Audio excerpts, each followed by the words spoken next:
Good morning. Applause for getting to our seats without tripping on the side of the stage. Step one. Good morning. My name is Anita Gaffney, and I'm the festival's executive director. Before we get started, I'd like to acknowledge the Indigenous peoples that came before us. I'd like to thank the Huron-Wendat, the Haudenosaunee, and the Anishinaabe for their stewardship of this land that they share with us through the Dish with One Spoon Wampum Treaty. Today is our final installment in our New York Times series. We've so enjoyed having a number of sessions with participants from the New York Times. It's really brought some great depth to the discussion. Today we welcome three of their we've really stacked the panel today with influential arts writers, thinkers, opinion leaders from the New York Times. And we're talking today about politicizing theater coverage. Today's event is being live streamed, so I'd like to welcome our virtual audience from around the world. We are very pleased to share with you our discussion today. We'll begin with some introductions of our guests and a moderated discussion, and of course we'll leave time for questions. Our ushers will hand out some cards and pencils and collect up those questions so that we can ask those questions later in the discussion. And for our live stream audience, we're also accepting questions. Simply pose them on the conversation feed and we'll do our best to bring those forward. Our conversation today is being recorded for possible broadcast on CBC Radio Ideas. Please join me in welcoming one of the producers of Ideas and our moderator today, Philip Coulter.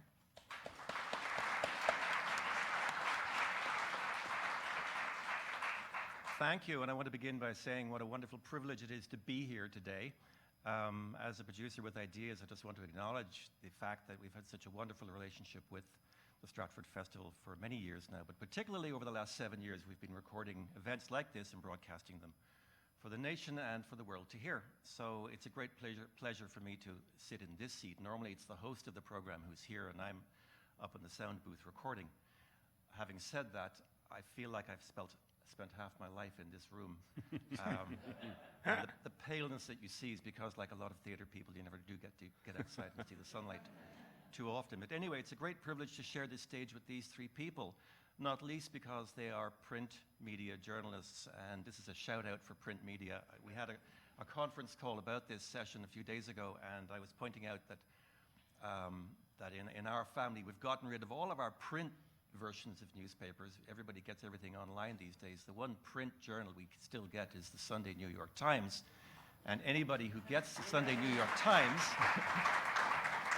realizes that, you are constantly reminded that the newspapers are one of the last places where you actually learn things you didn't know you needed to learn. And that, of course, is the essence of, what makes us human, which is the connection of all kinds of unfamiliar pieces of activity. A bit closer. Not on? Is that better? Okay. So anyway, it's a pleasure to be on the stage with the three of them. And of course, anybody who is familiar with the Sunday Times or most editions of the Times will realize that, you already know who these three people are, virtually, if not in fact, and we're on the stage with them today. Beginning at on your right, or stage left, is Scott Heller. Scott is the theater editor for the New York Times, and in the middle is Cara Buckley. Cara is their arts and culture writer. She writes about film primarily, but also theater and other issues. And on my immediate left is Jesse Green, who is their co-chief theater critic. I like to think of him as being one of the joint chiefs of staff,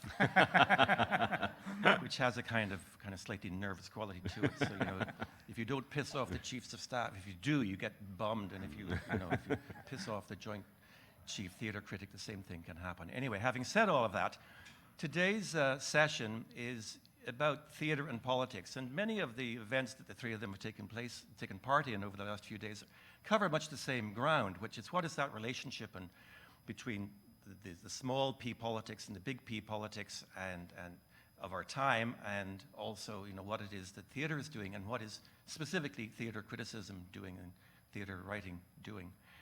I remember as a gullible, green wet behind the ears teenager growing up in Dublin and very entranced with theater, seeing there was a touring production of the Blacklight Theatre of Prague that came through at a time when the political scene in Czechoslovakia was very fraught, as you may remember, and they were touring, doing this amazing Blacklight Theatre production, and They were interviewed in one of the local papers, and they were asked about what's the relationship between what you're doing and the horrible, very conflicted politics of your country.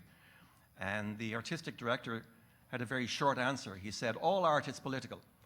And for me, as a gauche young man, I was kind of smacked across the head by this, and I thought that was the most amazing thing I'd ever heard. And of course it's true, and I've remembered it to this day because it's a very hard idea to get out of your brain once you get it into your brain. So that's part of what is behind our discussion here today. And I want to start with this idea of all art being political, and specifically all theater art being political. And we go back let's go back to the ancient Greeks. It's always a good place to start. We have good evidence of the kinds of things that the ancient Greeks were looking at. And when you look at those plays, it's hard to escape your attention that in the art of that time, the theater art of that time, they're talking about the same kinds of issues that we're talking about today.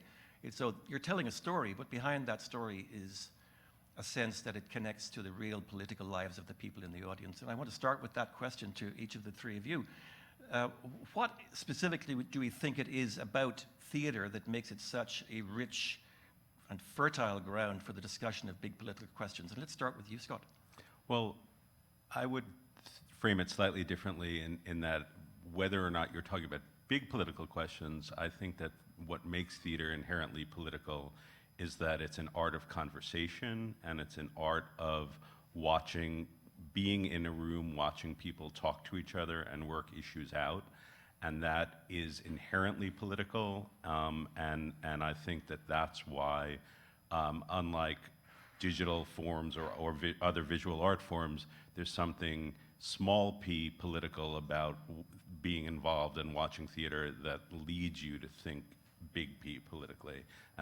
In that the art of theater is the art of people negotiating, and that, to me, therefore immediately leads to sort of larger ways to think about politics.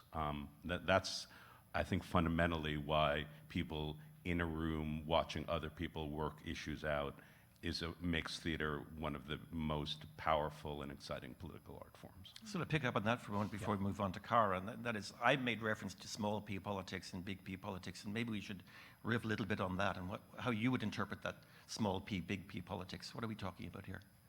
Well, I think it's sort of what I was saying. I think small p politics, as practiced in the best possible way, which is not necessarily how it's being practiced in many parts of the country, this country, our country, or in the world right now, is about people figuring out ways to understand each other, get along, and come to some sort of sense of agreement on common mission and what the kind of values of a community or a society are.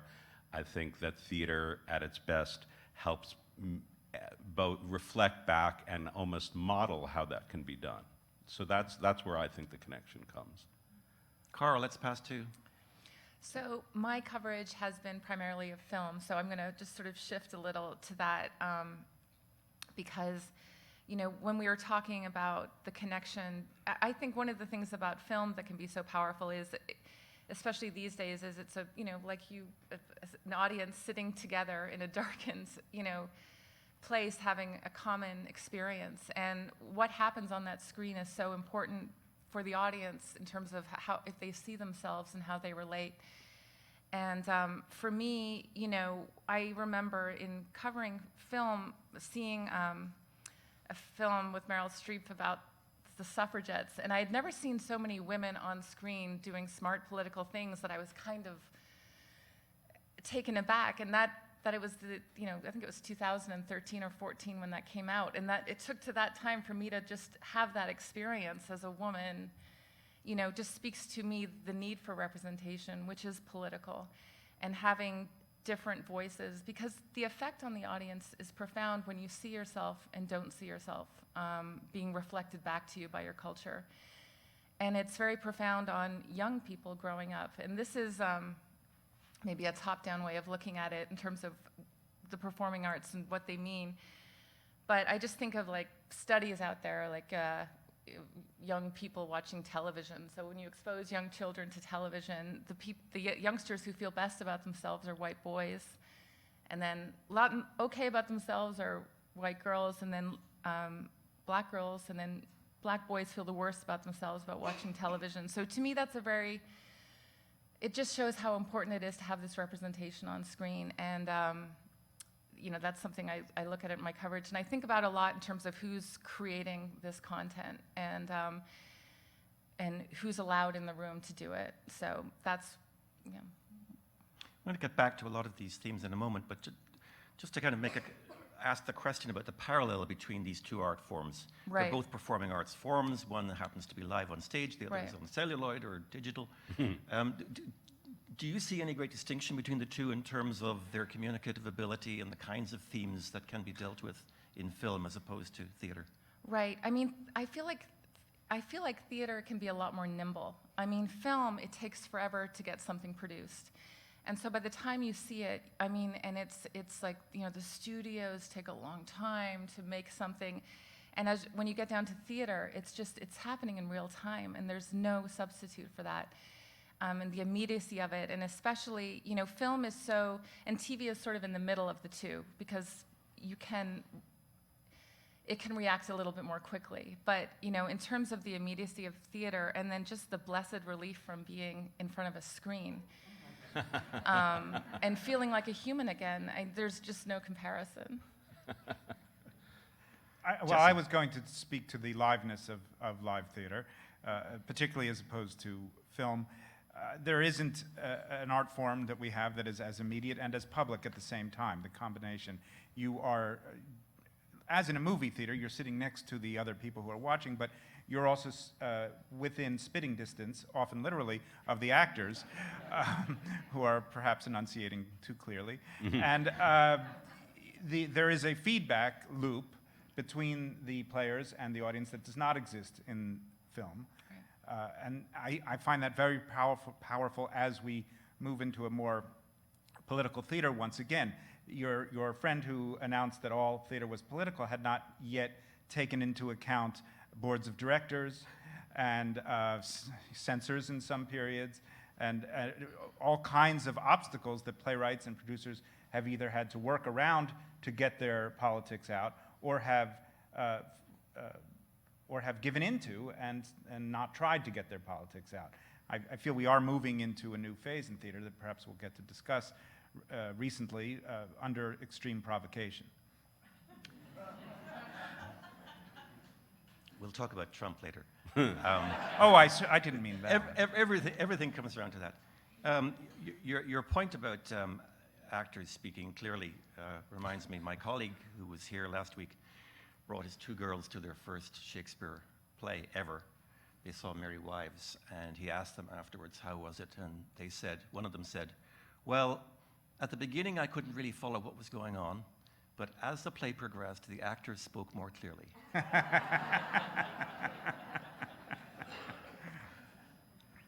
We are here, of course, at a classic theater where they do not only the classics, they commission and they perform more modern plays as well. Let's talk a little bit about classic theater and the particular issues that come with classic theater. And I think part of what marks classic theater is that it is dealing with big, fat themes.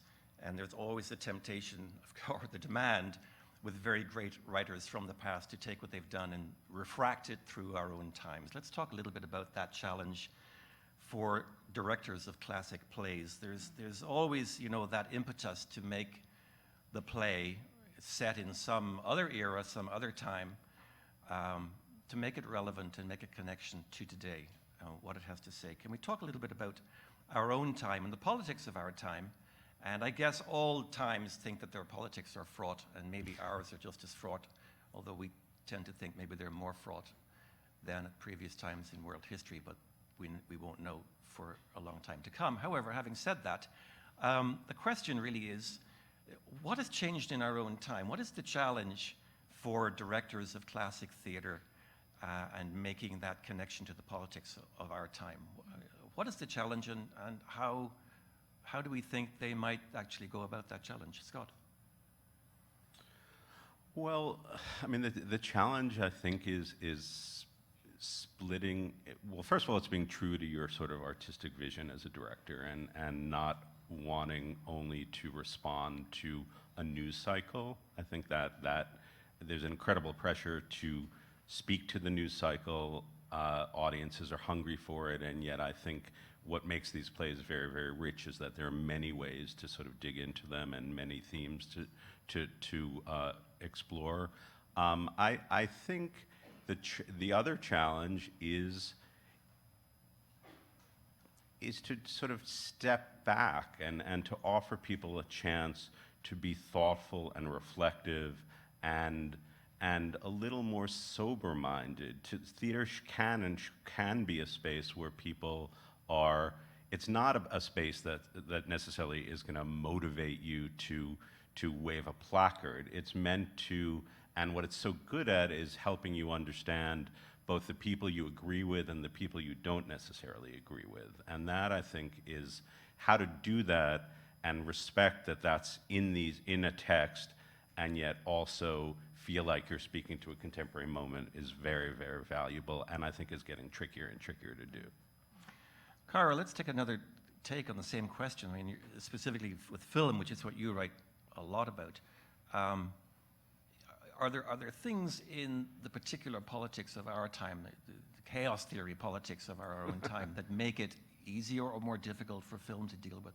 What kind of things pop up in film as issues that maybe we didn't see before? I mean, I think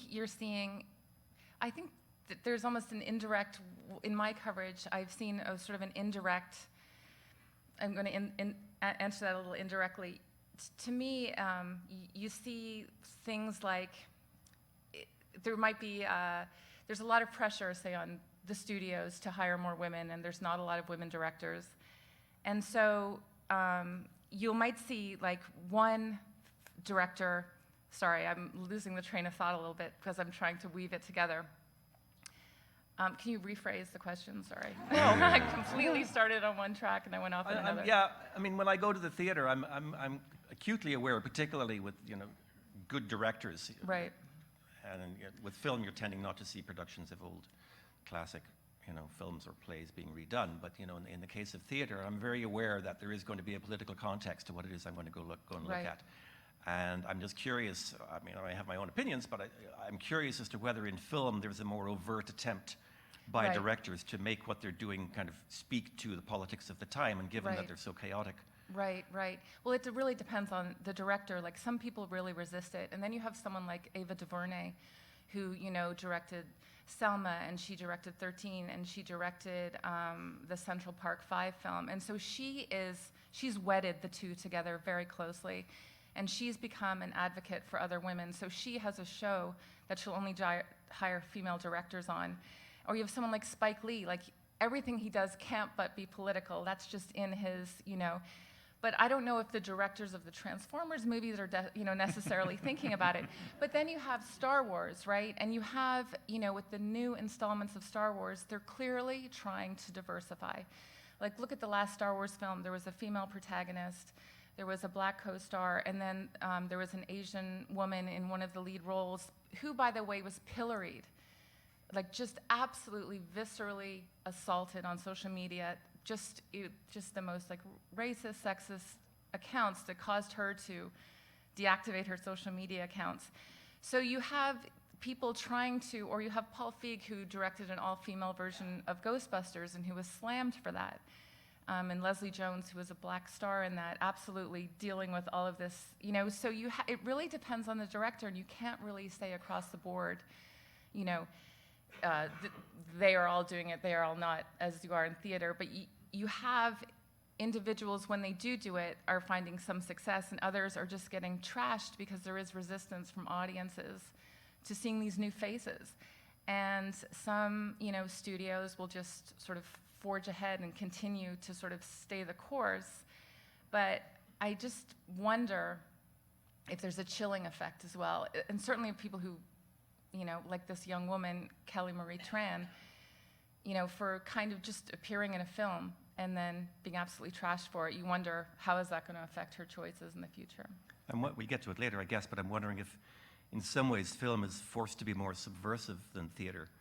I mean, there's less at stake, quote unquote, in theater than there is in film. Right, and it depends on the production level, right? I mean, once you get up to the higher levels of studios and the big films, like Crazy Rich Asians, take that example. it had been reworked so many times they wanted to make it almost perfect because it was the first film in 20 years that had an Asian American cast since Joy Luck Club in the 90s, I believe. And so it was like, we can't let this fail. There's too much at stake. So it got a lot of attention, a lot of help. You had a studio head helping it. So that was an example of a lot of support being thrown behind a film that deviated from the normal films. But once you get down to the indies, there's a lot more room to play. But then the trade-off is are a lot of people seeing this film? Not every film is a Moonlight. Like Moonlight was this lightning in a bottle moment. And people try and follow those steps, but it doesn't mean it's going to get to a wider audiences. So studios are often making economic decisions, which are why you get like the Transformers Part 29, because they keep on, and then that formula starts to fail. But the studios really, it's a trade-off between. I just want to go back to combining that with something you spoke of in the theater about doing Shakespeare, doing classics and revivals. One of the things that happens, because there isn't a great deal of money at play in the theater unless you're doing a large musical on Broadway, no one's really going to get rich off of a revival of As You Like It. The Shakespeare estate long having been disbanded. Therefore, the prerogatives, the influences on a director are different, and yet a director who is directing one of these plays needs to make his stamp. So we get an ego issue as well. How am I going to differentiate my production, my 4,000th production of this famous play that many people already know, and the people who don't know it may not be interested in knowing it either? How am I going to both get people to see it and also put my stamp on it? And I think that does tend to push productions into more experimental, more outre, more overtly political treatments than might otherwise be the case. When you have a stable audience, such as at the Stratford Festival, I think you can do a more even mix of classics done in the classic style and classics done with a political edge, but you don't need to do Julius Caesar where Trump is Julius Caesar. Which we'll get to. 2 Trump delays so far, and counting, right? Yeah, you only get 3. Three and I'm out, right? But I guess I want to kind of maybe rephrase the question. You see an awful lot of theater, particularly New York theater. I'm guessing, is it more or less, it's a yes or no question, which you shouldn't do, but that is, is it a greater or lesser challenge now that the politics is so chaotic for directors? Is it actually easier, from your perspective and what you see, is it actually easier for directors to say, yes, I can take basically any play and make a straight connection with the politics of our time? Yes and no. It's certainly easier to sell yourself to a company to direct a production if you give them something they can market. Something that suggests a good image that they can put in their advertising. This is part of the theater too, and has always been. The Greek plays we spoke of were parts of competitions. Those playwrights had ego investments as well. They wanted to win the laurels and make some money. So when somebody goes to the public theater with an idea for doing an all-penguin version of such and such, they may be encouraged to do so by the fact that will help get them the attention they want and the production they want. That's not necessarily bad. And it's a problem for theater coverage that the people who write about theater, including myself and the people who edit it, see way more than most people do. And what we may become interested in may not be the same thing as what people who are going once a month are interested in seeing. When I've seen so many productions of let's say, As You Like It, or Midsummer Night's Dream. Oh, God forbid, Midsummer Night's Dream. I'm absolutely going to be drawn more to somebody who's taking it even weirder and further than to someone who's doing a fairly straight-ahead classic version of it. Same as an assigning editor, that's absolutely right. Yeah, that would make me more likely to assign a story and try to figure out what a director was getting at. But I do think in my job it's also important to recognize and make sure we're not only covering the new and the highly politicized and the trendy, and not recognizing that there's still a lot of people doing great classical work, great classic takes on classical work. And also, actually, interestingly, I think one of the complexities for me and for the Times, and probably for a lot of culture editors and culture writers, is what the audience, our readership, is interested in, and maybe even what your audience is interested in, as opposed to what directors and artists are wanting to do with these classic works. I think there's a little bit of a I wouldn't say a mismatch, but I think that audiences are needing to be readers and audiences are needing to be educated and brought along a little bit more.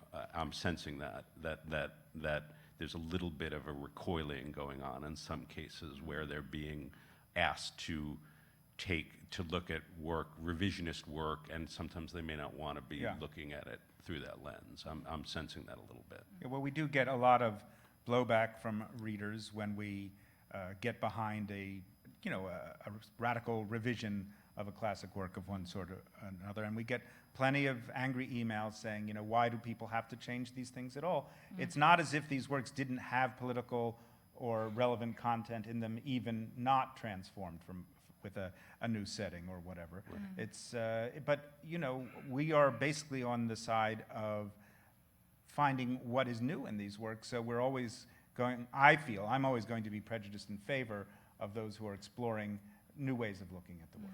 I want to pick up on something you said, Scott. I was going to get to it later, but you touched on it, and that is the role of the writer / critic / commentator and how you interpret your individual jobs. I mean, we were talking about this in the car coming down this morning about what it is that the critic does and how that has changed over the years. And time was, I think, particularly for a lot of local journalism, maybe even still today, the role of the critic is to go to the play and come back and say that, you love the lead actor, but you hated the play, or the set was awful and the lighting was like that, all that stuff, and then go and see it or don't go and see it, 3 out of 5 or whatever. That was the kind of basic criticism,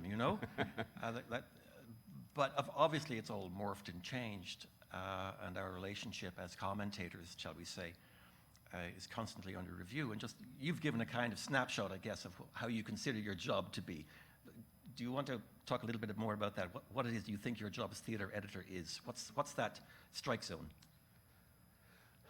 Well, the role of the critic, to put that aside, I think the point is to figure out ways to encourage conversation around a particular piece of theater or a particular work of art that starts with the piece of criticism but then goes beyond the piece of criticism. I think that Jesse and his colleague Ben, and really our whole staff of critics, does a pretty good, not a pretty good job, a very good job of, sorry. It's being streamed, I know. Does an unbelievably good job. I'm staring at the camera. 10 out of 10. Does a terrific job of offering important context and making shrewd aesthetic judgments and sifting and weighing what's interesting about a new production in relation to other versions they've seen before when they're classics. But for an editor, that now can't be the end point. I think the Times of Review used to be the end point, and then you would move on. And now it's my job is to listen for other opinions out there, other writers, other people who perhaps disagree or are taking issue or seeing a work of art through another lens, figuring out how to surface those commentaries as well.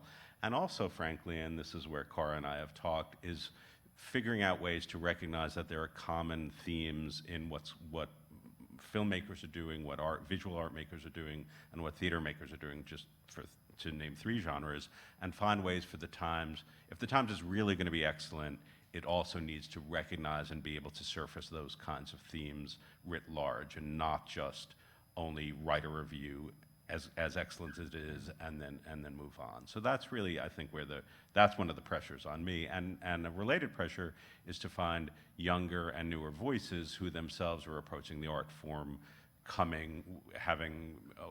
approaching an art form with their own various experiences, various takes on what an art form is even meant to do in the world, which has changed, I think, generationally. So, Jesse, I want to jump to you next on this with some purpose Yeah. to this. But in terms like feet on the ground, going out in the evening usually to go and see a play, what kind of things are in your mind as to what you think is the balance of stuff that you need to talk about? Well, I consider what I do a form of journalism. I know a lot of people don't. I am reporting, but I'm not necessarily reporting on who starred in the show. I am reporting on my own reactions. Now, it sounds solipsistic, but if I can't trust that I am in this position for a reason and should give it my best, then I have nothing to say. So I go and I try to have the clearest, strongest response to whatever I see and to report truthfully on that, while also doing the business that the Times has always done for the record. For the record, there was this play, it opened on this date, it was about this, and we do include that, although I tend to draw the line at the 19th ensemble member and the when we have to list the producers of a Broadway musical, it takes up all my space. I can't say anything else. So in that sense, I'm looking to maximize my experience. I want to go in a good mood, if possible. I'm excited still every time the lights go down. I like being in a theater, and these are the conditions in which I hope to see every play. Coming out of it, though, there are a number of gates to get over. And some of them are coming from politics writ large, but some of them are journalism politics. We are, as Cara has written about and spoken about, we're very concerned about representation, about even small things, how we refer to people in a play. You had an article recently about transgender actors who were suing the Internet Movie Database over the way they were referred to. Maybe you can remind me of that. Right. It was IMDb, which is this movie aggregate database. It lists the production credits of a film. It lists the reviews of a film, and trans actors were asking that their birth genders not be, or their birth names not be listed there, or to have the option of those birth names not to be listed.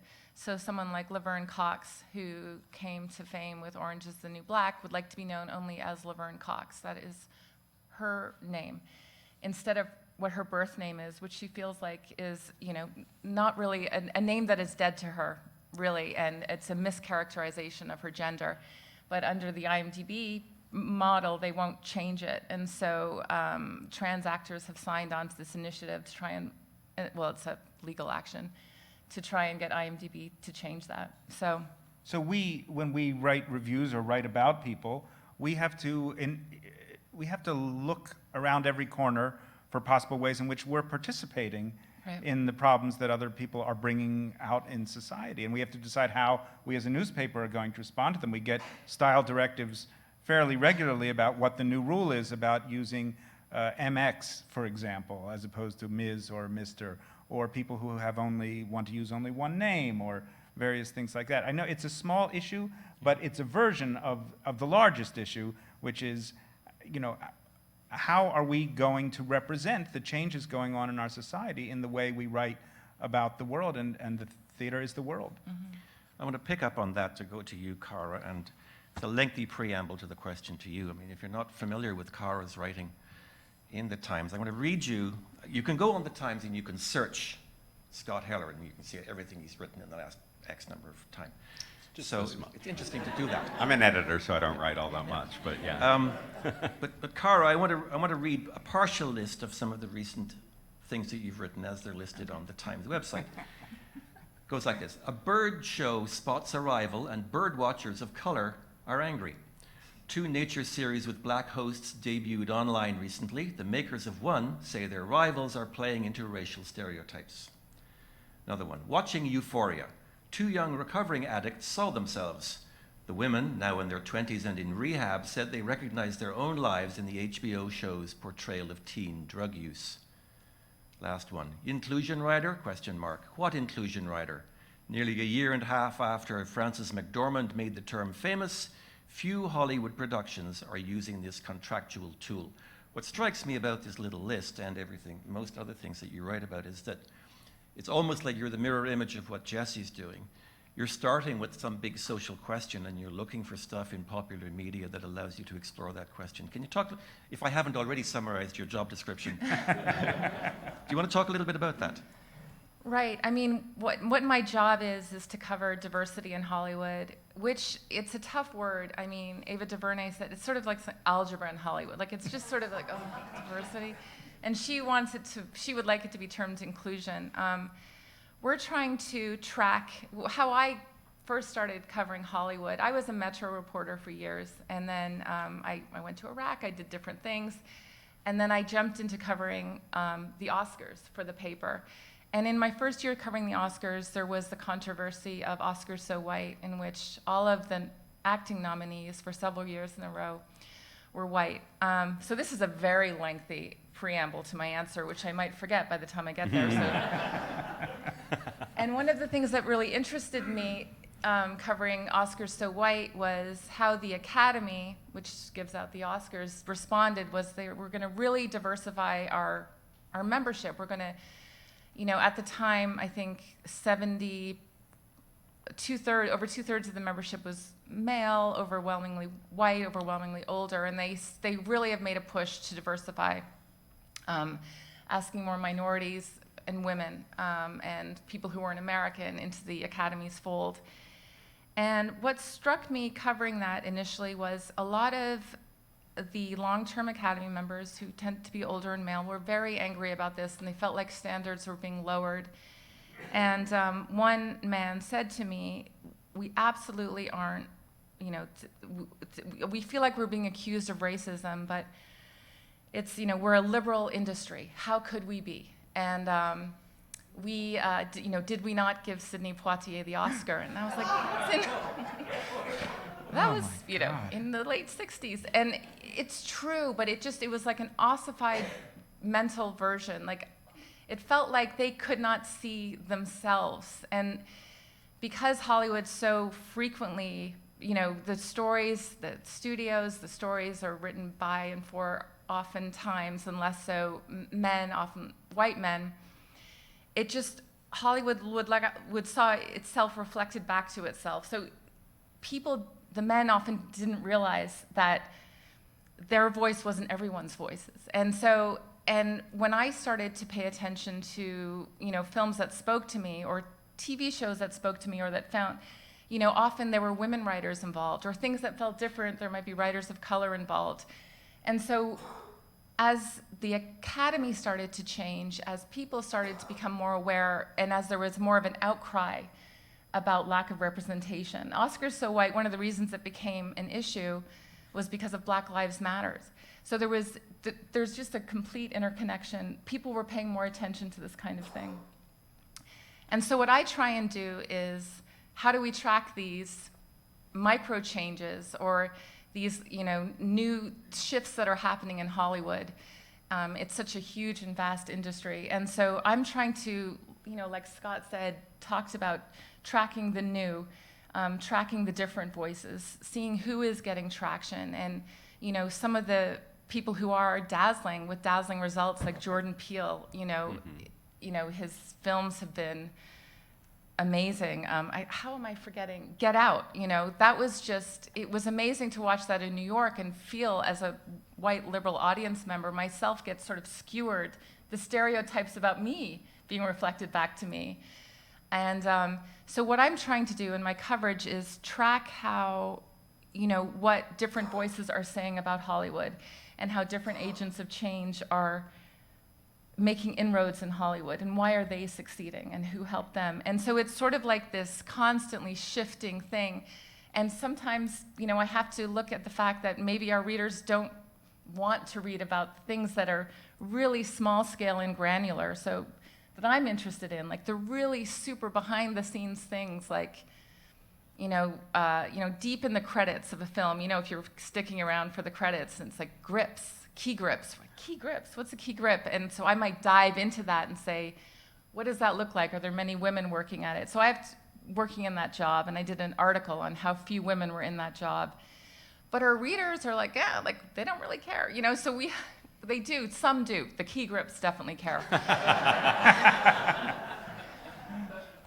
But it's a real balance of, interest in this granular thing, and then, what do our readers want? And our readers often do want interest in the blockbusters. So for us, when those two things intersect, like Wonder Woman was a wonderful example of a female director, a wonderful female-driven action movie. Black Panther, another example, and Captain Marvel, another example.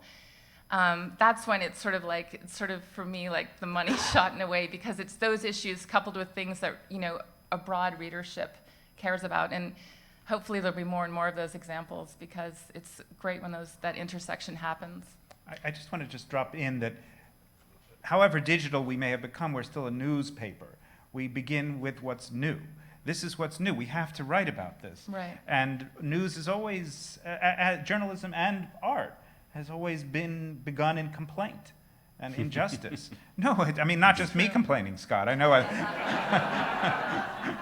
but the world of complaint, the world of complaints, the injustices that artists have always taken as their subject, even in comedy. And so if we are going to be a newspaper and not just reflect back, as you were saying, the same images of ourselves that we have enjoyed seeing in the past, we have to find and listen to and try to do justice to what other people are now telling us about what's happening. Right. I want to move on to some more contemporary questions, but before we do, one thing I would like to do specifically with a question for you, Jesse, but everybody can, of course, jump in, and that is on this question of classic plays and classic theatre, of which you see a lot, I guess.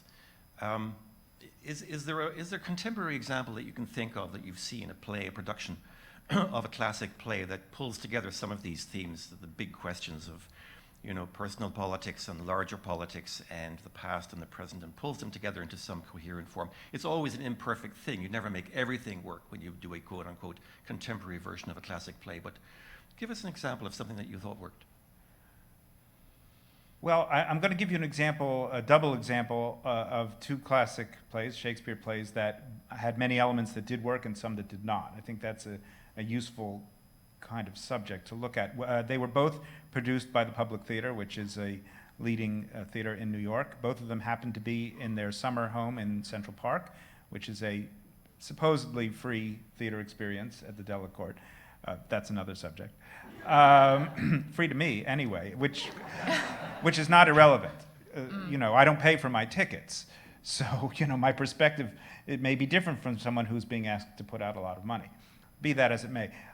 This summer they did a production of Much Ado About Nothing, which I wrote about, and it was set in 2020 in what appeared to be, it wasn't explicitly stated because the text was not altered, but it appeared to be during a presidential campaign in which the Stacey Abrams, who had run, I'm going to forget the politics here, she had... Democratic candidate for the governorship of Georgia. Right, and she was perhaps cheated out of a win in that race. There's some lingering question about how the Republican ended up winning. Anyway, in this production, the director, who is black, imagined a few years hence this very popular young politician running for president. It is set in an upper class black enclave, and without changing a word, the whole thing makes perfect sense. And yet, post Me Too, post Black Lives Matter, the entire story seemed as if it had been written to those issues. The way women's power is limited by their fathers and their fiancés and husbands, the way the military is implicated in both changing norms of society and also retaining norms of society. All of this suddenly flowered out of a play I'd seen dozens and dozens of times, and that is one of my favorites, in fact. But even its favoriteness began to cloy after a certain amount of time. So I was thrilled with it. Now, were there problems? Yes. But by the time at the end, when the main character finally has, through a trick, brought everything right, and she is about to turn and go ahead and marry the man that you think that she has spent most of the play trying to avoid, you're left with what will happen now to make this play end properly. And the director had her go up to him and slap him in the face. And the audience erupted in some kind of relief that something we've been feeling and perhaps many of us wishing for in a general societal way was happening at least on the stage. And for that, if for that reason alone, I thought it was a thrilling production. The other one I want to mention, and we can talk about separately because it's when we finally do get to Trump, is the Julius Caesar that was done in the Park, the same theater 2 years earlier. Just on this thing about Much Ado, I looked at your review, and I thought it's worth reading part of the opening just to kind of get a sense of how I think ideally one pitches this kind of thing. It's a review of a play, but it's also something that goes to a very deep matter. And here's how he begins. "I think this is your daughter," says one man to another, indicating a young woman he hasn't met. "Her mother hath many times told me so," the second man retorts. Just as it must have in London in 1599, the line gets a big laugh in Central Park, where the Public Theatre's production of Much Ado just opened. But surely that laugh rings differently today than it did 420 years ago, or even just one. What for centuries was merely mild ribaldry now touches hot-button issues: the question of women's sexual self-rule and the problem of male paranoia passed off as pleasantry. And I thought that was wonderful writing because, to my eye, it balances all of these things. No argument here. Or maybe it was the skill of his editor. No, I didn't even edit it, in fact. Anyway. Which Which a in a little way wordy brings, in places, I thought. But, You always say that. which brings us by a great circumlocution to the Trump factor that we've been talking about here. And that is, I guess, I've talked about the chaos theory of the politics that we have now and how that influences theater coverage, etc. What is that Trump factor, and to what extent has Trump politicized both the making of theater and the reporting of it and the attendance of it? Scott. well, I think people are furious and want to express their fury, and if a piece of art isn't satisfactorily raising questions or challenging this administration or the state of the world right now, people are very, very quick to criticize. I mean, there is a feedback loop which is sort of generated from Trump and has now been picked up on social media by an audience, which is always to be shooting first and asking questions later. And I think that's made it harder and harder for critics, journalists, and audience members to have reflective conversations. I think that's one issue, and that has made all of our jobs slightly more complicated. And maybe it's productive, but it absolutely, the temperature right now is really high, I think. And even for the New York Times, when people don't like what we say about a show, it used to be that, oh, you just didn't get it, or you don't understand me, and now it's that you're sort of, the questions are raised about just what kind of person are you, what are your values, and I think that's changed the tone of conversation. Absolutely. That's one point. I'm sorry, what were we going to Sorry, no, I'm just going to say that part of the chaos of this, I think part of what's behind my question is that, you know, if you're a theater artist in Czechoslovakia in the 1960s, it's pretty clear what it is you're trying to write about, even if it has to be highly metaphoric, otherwise you're going to end up in jail. And or even 1930s in Germany, it's like you can see what, or at least we think we can see what it is that you're trying to get at. I guess part of what's behind my question is the difficulty of figuring out what it is we're trying to get at when we're getting at Trump, because it's so chaotic. Anyway, I'll pass it on to Cara. Well, again, I feel a little bit out of my depth talking specifically about theater. But Well, as no, you were, I would say, let's not the say broad- theater, let's just say what it is that I it's was just so- thinking is, I mean, these are very, I'm a reporter primarily, I'm a reporter, not a critic, so I really deal with what I'm seeing. I'm not everything is through our own lens, but I'm not doing an analysis of the thing. I'm more writing about the thing. Yep. But I was thinking about, as you were talking about, representations of Trump and dealing with Trump, I was thinking about two recent shows. One is Ava DuVernay's Central Park 5, which is a Netflix show that's a narrative feature in a series on, the wrongful conviction of 5 young men in the Central Park jogging rape case in the 80s. And, Ava was really coasting, really reminding again of what Trump did at that time, which was he took a full-page ad out in the New York Times basically saying, kill, these animals, like it was just, or bring back the death penalty. And just sort of, she was using the medium just to remind us of one of the roots of Trump, one of the faces that he was showing back then. And then I think about Ryan Murphy's show Pose, which is set in the 80s as well. It's about the drag queen balls, which where voguing came out of in the 80s. And it reminds us how much at the time the world was besotted with capitalism and with Trump. And it was, to me, that was an interesting depiction of Trump. He was revered at that time. And it was sort of like what the show was reminding us is like we used to fall in love with the unfettered capitalism of this. Like this was us back then. This was society back then, in love with this idea. And part of the reason for the balls was for impoverished black men of color to, dress up and pretend that they were rich.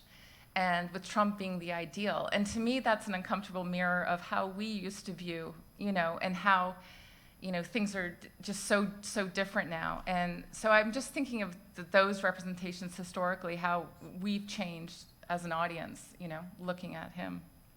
Speaking of looking at him, I'll mention anecdotally that I sat behind him in the theater once, before he was president. And we were seeing American Idiot. Really? You write your own headlines. This is a cheap shot, but I did spend the entire show trying to figure out his hair. I thought of it as a civic duty, but I was never able to do it. There is a deep dive. Have you read the deep dive? Like there's like a 5,000-word essay out there. Someone found the original hairdresser who had a place in Trump Tower, and it involves lots of tying of strands of filaments onto existing. I think there's graphs. Anyway, it's out there on the internet if you're. The Trump effect. I think we should quickly establish that there's a good and a bad to it.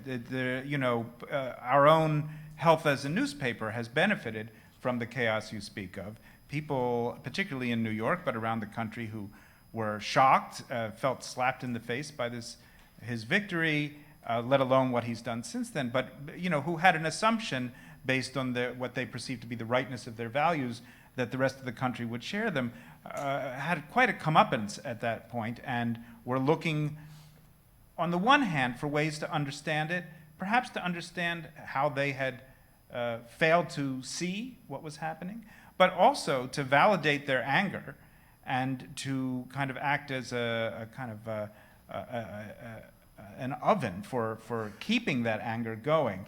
And there's a great deal more chaos that comes out of that. So you do sometimes have the feeling, as you're covering plays that are addressing the political moment directly, of danger, that you want to explain the moment, want to explain what the play is doing, and as a human being, as I said, I'm reporting on my own reactions. I also want to join in that response, but I'm leery of letting this wildfire get much more wild. It does feel, as Scott was mentioning, the kinds of responses, even the Gray Lady, I mean, we're unimpeachable, of course. The kinds of responses we get are so vicious and personal. I have to sometimes take vacations from social media, like Leslie Jones or whoever, Kelly Marie Tran, because it's too much for my dainty skin. Yeah. There's a bunch of questions coming in from the audience here, and a couple of them are leading us to one of the areas that, of course, we need to talk about, and that is, I guess it's on the more small p politics frame of what it is that theater does. And there are many issues that theater artists have dealt with in contemporary times, around colorblind casting, around gender swapping. Certainly in theater, this is being dealt with in a way that maybe film can't, or has a different kind of set of parameters that it has to deal with. Let's talk a little bit about this. We've come through colorblind casting, as I say, and gender swapping is now something that's a lot more normal and ordinary to see on stage. So I guess the question now is, what are the new frontiers? Where are the areas where theatre has to catch up with society by itself? For example, there's a new production of Oklahoma where the leading actor is in a wheelchair, and I think she won a Tony Award this She year. did, yeah. Supporting actor, the Sorry. Ado Annie. Ado Ada Annie, Annie, sorry. Which I guess is something we all cheer for. And I guess I'm wondering, is it easy to talk about some of the other borders that we need to cross to make theatre more, quote-unquote, representative of the real world that we're living in? I just want to get to colorblind for a minute, because I don't think we're done with that by any means. And there's several terms that are used that have slightly different implications, but part of the purpose of colorblind casting is to correct a historical wrong in actors of color just not having adequate opportunities compared to white actors. And to the extent that that continues, and it does continue, colorblind casting is by no means over. It needs to go further. But as it goes further, we learn new things about it. So in the first wave of colorblind casting, this is all my theory and my language. Other people will talk differently about it. Black and other non-white actors were being asked often to play roles that were classically or traditionally white, or that existed in societies within the fiction where it would have been more likely that that character was white. And often, some of the black actors I've spoken to felt, grateful for the opportunity, but they were being asked to play white characters. What's beginning to happen more, as in this As You Like, this Much Ado About Nothing, is something that I call color conscious, where yes, they are black actors and they are playing characters that have been traditionally played by white actors, but they're not being asked to play white roles anymore. They are now playing themselves as these people. And it doesn't take that much imagination to get over that. I mean, honestly, I'm not supposed to, get on the pulpit, but this is something I feel very strongly about. Like, get over it. There's so much to gain from seeing what other people's lives bring to the lives that we already know about. So to that extent, I think we have a lot more to go and a lot more education to do. It's what, to have a black person playing a lead in an Arthur Miller play is still something that's very hard for people to understand. Although it's happening in London right now. I mean, there's an all-black Death of a Salesman that apparently is terrific, so. Right, so you're asking where are we going and where do we need to go? That's one, and then I think also we're facing and trying to deal with issues of inclusion of transgender people on stage and in movies. It's a quite a live issue right now. It is. I mean, there was just a big sort of kerfuffle on Twitter. There was always a big kerfuffle on Twitter, but That's redundant, yeah. Disney, is doing another live-action remake, and it's doing The Little Mermaid, and a young black actress was cast as the Little Mermaid, and there was a kerfuffle over that. And because mermaids are white, obviously. yeah, fish are white, and. And to me, part of the thing is, colorblind casting, because it makes you reflect on, well, am I thinking about this differently? Why am I thinking about this differently? Why am I experiencing this differently? It causes you to reflect on things that you don't realize that you brought in with you. But I think also what's important, and this is different from classical plays, but is a lot of actors of color I interview, they do get written into stereotypical roles. So, a black actor is playing a young doctor on a TV show, and I was talking to one writer who was the lone writer of color in a white writer's room, and they said, yeah, why don't make that doctor, he has a scar from like a gang shooting, and he was like, why? And this writer of color, the lone writer of color in the room, he said, I don't know any gang. It's like, why does the black actor always have to be gang adjacent? And that was a very, ossified white view of things. And I think that, so there's also a question of who's writing the plays, and for me, when I'm watching a show, often if the lines are written by women, they ring more true to me. And I think that, instead of slotting colorblind casting into roles that are, conceived of, written by, directed by, one specific race, one specific gender, having that mixed up, different race, different gender, having those voices, they make things ring more true to the audience, and like you said, can make it a lot more interesting. Like Black Panther is an example of a film that did tremendously well because so many parts of it rang true with life as African Americans in America.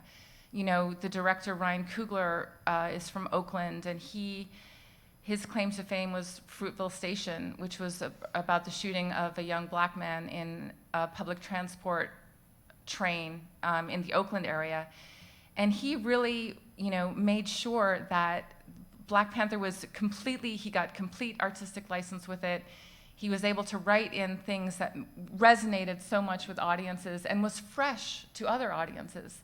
To a lot of white audiences who hadn't thought of things that way. And I think that is also, you know, that's where Hollywood goes, ka-ching, wait a minute, we might be able to get new audiences by bringing more voices in. And again, that is for me very satisfying to see the confluence of, you know, something that Hollywood needs, which is, it's never gonna make enough money for itself. And, you know, new voices coming in. But that's something that theater is having a harder time with. I mean, I think that the writing now, so much of the important contemporary playwriting in the theater world is dealing with race and gender and is written by non-whites and by women. The work is extremely challenging, and yet figuring out a way to diversify the audience is really proving to be, to me, the next real hurdle, and you don't yet really see good answers so far. And to introduce the white elephant in the room, also figuring out how to diversify the critical establishment.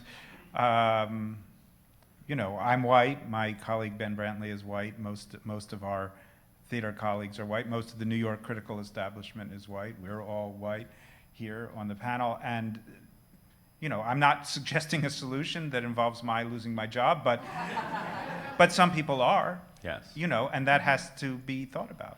And Well, you're being psychic here. There's a question from the audience here about the whiteness of criticism, you know, across.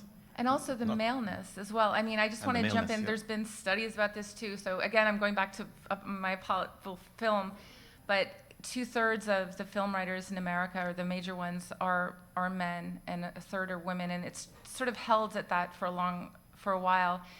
And male critics tend to rate male-directed, male-led films more favorably. And so that has a skewing effect. And conversely, women critics tend to review women-led, women-directed films more favorably. And so it's just something to think about. Like, you can't lose yourself at the door, you know, and that's definitely affecting your output, even if you try your darndest for it not to. I'm going to have to do some counting now and see how I've done on that score. There's a question here I want to throw out at you, and it's an interesting one, and that is, it goes back to Trump, and then we'll move on to a couple of other things. But it's an interesting question in that, I'm paraphrasing the question, but it is more or less that Trump has created such chaos that even categories of good and bad are now in question. He's defining what he thinks good and bad are, but it makes it a much more uncertain ground for us to walk on. And I guess what the questioner is asking is, since that is so much up in the air, does it make issues of quality more difficult for people who are writing about art? For me, it does. Question. Yes. It's a great question. So Scott referred to a recent thing that's going on in the New York theater is the emergence of a new generation of younger, mostly black playwrights, many of them women, who are producing works that are very challenging, both formally and also politically, about race. When I say formally, I mean that the theatrical conventions, the use of the theater is imaginative and transgressive in various ways. And many of us are finding it to be the most powerful and interesting thing to happen in theater in a very long time. As if, you know, a long pushed down set of voices had finally gotten access to a microphone. And it's quite thrilling to watch. But it doesn't mean that every work that comes out of that is going to be of the same quality. And it's very hard in the foment of the moment, to, sorry, I unintentionally rhymed, to make certain kinds of judgments. And also, I have to admit, we use this word virtue signaling. I don't know if you're familiar with it, where, you know, we get involved in wanting to seem to be on the right side of history ourselves in the way we write about it. That lead that you read of mine, you know, I thank you for liking it, but I will admit, on hearing it, I also hear myself posing a little bit, and that's something that happens a lot because you don't want to be on the wrong side, and you don't want to get those tweets at you, which no matter what you do, you get them anyway. So that's a long way of saying as at any moment when a new wave is coming forward, it is hard to distinguish, and you are thrown more and more back on your own first principles. And as Cara has been pointing out, your own first principles may no longer apply the older you get and the more distinct you are from the people who are creating the art. That's a good, very good answer. I mean, but I'm sorry. What were we going to say? No. Just if you want to jump in. Ask me another question. Since we're talking about Twitter, it does lead on to another area that we probably should get into, and the chaos that's going on in Twitter in itself. This morning, there's a tweet from Scarlett Johansson, the actress, saying that as far as she's concerned as an actor, she should be able to play anything, anybody, even a tree or a stone. She's done that.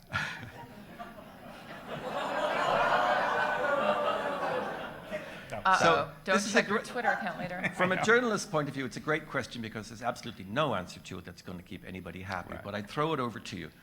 What do we do? This is one of the great debates of our time. And of course, we know what's implied by the question, which is, you know, where are the lines about, you know, should a non-trans person be playing a trans role? And on it goes. We've had this one going around the block for a while now. Let's just kind of grab that nettle. Scott. What do you want? There is no answer. There really is. There really is not. I actually might be able to stumble towards something. Cara. So I did a story in last fall about a woman who, her name is Meighen Saeed, and she tried to be an actress and it didn't really work, so she became a comedian. And she starts one of her shticks with, like, if there was an oppression Olympics, I would win. I'm disabled, I'm Muslim, I'm a woman, and I'm from New Jersey. And she always gets a big laugh. And what she explained to me, like, for me, you know, when I see, and this is different from trans, but when I see someone like Eddie Redmayne playing Stephen Hawking and winning awards, I'm like, he did a beautiful job. Like, what's the problem with this? She says, we see somebody clowning, like mocking. No one can inhabit that skin of a disabled person. It is, for us, it looks like you're mocking, you're making fun of, and you won't understand that from our perspective, but that's what it seems to us. And disabled actors have so few, opportunities as it is. So hire us into the few roles that you write. And what Scarlett Johansson says, sure, in an ideal world, everyone should be able to play everything. But when you have, and there's been backlash about, Tilda Swinton playing in one movie, I don't see all the Marvel movies, but she was playing like a Tibetan mystic. And some people said, well, why is, and this happened with Emma Stone playing a woman of Hawaiian descent in another film. There's so few opportunities for, quote unquote minorities or people of color on screen. White people shouldn't be given that role. Now, if you're financing a film, someone is going to, be far more willing to pay up for a name brand, a famous name, than so it is a conundrum. But someone responded to the tweet on Scarlett Johansson saying, when every person of color can, when people of color are able to only play people of color roles, or roles written for people of color are not given to white people, and all things are even, then that would be great. But we're not there yet by any stretch. So there, Scarlett. I think we have to distinguish between the level of outrage that these decisions sometimes produce on social media and elsewhere, which I think is modeled from the president. I mean, I think that's how we've all learned to expect to have discourse in that manner. Leaving that aside, I think we have to distinguish between the reactions that these decisions are met with and the validity of the decisions in the first place. So there's a tremendous amount of anger when we hear that a transgender actor is complaining that the lead in the show Transparent is a cisgender heterosexual man. Why is that happening? And people begin to respond to the anger about that fact rather than the merits of the case. Right. And that's another thing that we have to sort out. But it's also out of that anger that you may then see pose created. You may it may prompt, it's out of the disability question that you may see that young guy, Ryan O'Connell or McConnell, who's done that comedy, he's done a comedy series, a Netflix series called Special, about being a gay man with cerebral palsy, I think. So that there is an artistic response, which is make the world you want it to be, and then step into it. Which in theater and in not on the biggest Hollywood scale, but in a smaller scale, it is possible to do. Although it's or interesting, it's possible to make progress, at least, I think. And one sees progress, but the fact that we're seeing it suggests that it isn't a great deal of progress. Because if it were a great deal, you would no longer see it. And I think it's worth noting that young woman you mentioned, Ali Stroker, who uses a wheelchair and won the Tony Award for this playing Ada Wandy in Oklahoma, when she won the Tony Award, she could not get onto the stage. She had to be placed backstage because they had no ramps that she could use to get up there. So there's a lot further to go if that's our goal. I want to get towards the audience in a moment and what it is we think audiences want in your experience of looking at that question. But before we do, I want to kind of broaden the lens, as it were, a little bit and put this in our discussion in a more international context. And all of you are acutely aware that you're writing specifically for a North American audience, but of course it's a big world out there, and particularly in the Western world where there are quote-unquote similar values. And I'm wondering, since the art of film and the art of theater is quite different in other cultures than ours, and their political experience is not identical to ours, I'm wondering, when you look at the art, the theater and film art of other, say, Western cultures, are they dealing with the same issues that we are and that you are dealing with here, and trying to make the connection between what theater can do to create some kind of, and film can do to create some kind of understanding and reason in our society versus the actual nature of that society itself? Is it a shorter or a longer journey for people who are doing what you're doing in other Western cultures? Briefly, in theater, European theater has long been dominated by directors who are explicitly political and who expect to be responded to on political terms. So that's something they're quite used to, that we're only beginning to get used to. That's my impression. I don't get to see a great deal. And a key example of that would be Eva van Hove, the Belgian director, who now has become a mainstay in American theater and is bringing some of that sensibility to his work, whether it's adaptations of films or like Network, which obviously had political goals, or even looking at classics like A View from the Bridge and The Crucible, which he brought a very strong directorial hand to, and was they were presented in more of with a European sensibility, but there was a political agenda in mind, absolutely. I think what you don't see in America in the North America as much, or at least in the American context, is the State of the Nation play, which is really is considered a British thing, the David Hare kind of anatomies of like the soul of a nation as told through an individual character or set of characters. And it's just interesting that that's not something that American writers particularly seem to want to do. I mean, the American tradition seems to be to write about the home space, the family, and then pull out from there.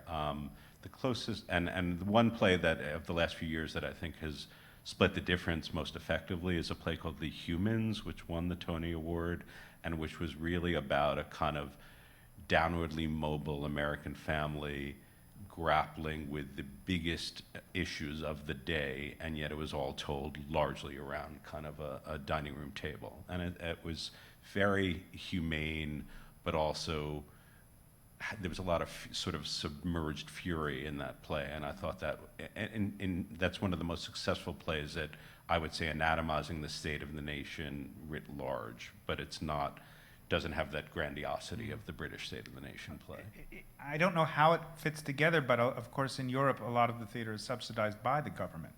And here we have virtually no subsidy. Well, I don't know about Canada, although I was shocked to learn how little Stratford is supported by the government and how much it depends on people like you. In the professional theater in New York, there's just a pittance from the government. So you would think that that would free people up more to speak to these larger government, societal themes, and yet perhaps the need to please the box office and not count on that money is a countervailing force. Last question, because we're running out of time, and just very quickly around the block on this one. And it's got to do with the nature of the audience and what audiences want, or at least say they want. And this gets to a column that Scott put together a few months ago. I guess you had asked readers to write in and say, as theater goers, what did they want from theater? And the column was a fascinating collection of kind of 50-word answers from a whole variety of readers. And I'll read you a couple of them. I want to see productions where race, gender, creed, or sexual orientation is not a disadvantage for the central character to overcome. I want to see theater reassume its place as a community good. Works concerning the treatment of immigrants, veterans' trauma, and reintegration in our society. Theater that continues to prioritize works that promote conversations our community needs to have. I want a community that puts new work at the forefront. Plays that end and you think, wait, was that a play? I want theater made with an open heart. So it's a lot of very cutting edge kind of comments in there. And I guess I want to throw it to each of you very briefly, just go around the block as, is this a good cross-section of what you think audiences really want, or is it what they say they want? And to what extent do you think audiences have moved along, theater audiences have moved along in their understanding of what theater can do? Scott. I mean, I edited that. I mean, there were many more answers, and so those are the ones, I guess those are the ones I like the best in all sorts of ways, including that I believe in all, and believed in all of them. And those answers make me very hopeful, and I think they do speak to the goals of many, many theater makers. Increasingly, though, I'm sensing that there's, if not a backlash, then there's resistance to being told how and what to think, and this is happening in the political realm. As there's a lot, even in the left, there's a lot of divides now, and I think the theater-going audience tends to be sort of a liberal audience, and yet I think what you hear there, and that the idealism of those statements, I'm sensing is meeting up with a hint of kind of a halting sense of let me make up my own mind, and audiences where if they're being brought into to work and they're being told or made to feel that what to think, and B, and this is a very complicated thing, and I think is a sub-theme of everything we're talking about, but people are being asked to sort of to feel uncomfortable and to pay a lot of money to feel uncomfortable and to pay a lot of money to be told that, as Jesse said, you believe you're one thing, but in the eyes of many other people, you're not. And that has made, I think, the formula and the dynamic of theater going, and really art making and art, people who take in the arts right now, much more charged than it used to be. So, Cara, very quickly. Yeah, that was amazing. Yeah, I mean, I think that, when it comes to film, a lot of people, the same responses that Scott got, will say, I want to see something different, I want to see new voices, but, come summer, people just want to chill out, turn their brains off, and go into a cool theater and eat popcorn, and not be told what to think or how to think. And so if that just means watching things blow up and go bang and, explode, and we don't have to think about what color, race, gender, the actors are, so that's great. And when the ones that do strike gold, like Black Panther, Crazy Rich Asians, something by Jordan Peele, I mean, that's a very happy moment, I think, for both if you're interested in prescriptive stuff as well as, the big popcorn moment. But I think that it doesn't mean that everything new, obviously, is going to succeed. And a lot of studios have banked on, different fare from, different movies that might be, by and about women or people of color, and they just don't go anywhere. And so I think that, it's the audience might indicate that they want something, but they often just want to revert back to something that they're comfortable with, which often tends to be everything that's come before. Jesse. And I would just say that waves of change in technology have fractionalized the audience for all arts, and it has been most deleterious to the theater. So, popular music changed from something that everyone shared to something that you shared with about, 1,000 other people who liked your niche, and technology could address that. And now everyone expects to make their own personal playlists. And movies have learned how to promote themselves to various markets. It's much more difficult in theater, and the response that the theater had for many years was to try to speak to everyone at once. And that works when you have a big musical of a certain type. But otherwise it doesn't work. And what's happening now, I think, is that theater makers are understanding the power of what the other art forms have done and fractionalizing and speaking to smaller groups, whether to encourage them in something they already know or whether to show them something that they thought they knew but actually didn't. And I think that's where theater's going, and it's probably a healthy thing. I think we're done. A big thank you to Scott Heller, Cara Buckley, Jesse Green. Thank you. Thank you.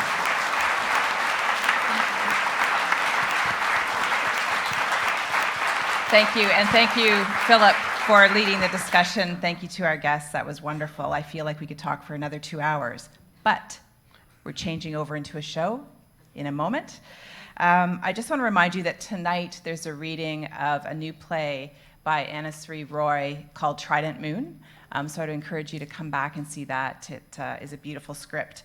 And CBC Radio Ideas, we do a whole series with them. And the next one is Freud and After on August 10th. So please return, or it will be live streamed, so you can watch it on live stream or on CBC Radio. Thanks so much for spending the morning with us. Thank you. That was fun. That was great fun.